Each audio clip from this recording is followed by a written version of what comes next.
न विप्रपादकः कदर्माणि न वेदमन्त्रध्वनिः गर्जितानि स्वाहा सुधाकरः विवर्जतानि श्मशानतुल्यानि गृहाणि तानि।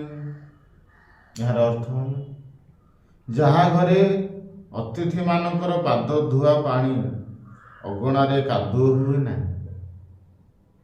ଯେଉଁ ଘରେ ବେଦମନ୍ତ୍ରର ଧ୍ୱନିରେ ଶୁଭେ ନାହିଁ, ଯେଉଁଠି ଅତିଥି ସାଧୁ ସନ୍ଥମାନେ ପିତର ଲୋକମାନଙ୍କୁ ପୂଜା ସତ୍କାର କରାଯାଏ ନାହିଁ, ସେହି ଘର ଶ୍ମଶାନ ସଦୃଶ ଅଟେ।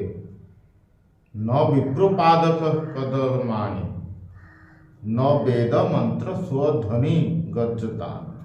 ଯଦି ଗର୍ଜନ କରିବା ଶୁଭୁଛି ତାହେଲେ ବେଦ ଧ୍ୱନି ଯଦି ସେଇ ଘରୁ ଶୁଭୁନି, ଖାଲି ଗର୍ଜନର କଳହର ଶୁଭୁଛି, ସେଇ ଘର ନୁହେଁ।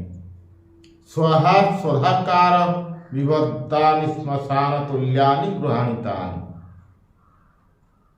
ଜଗନ୍ନାଥ।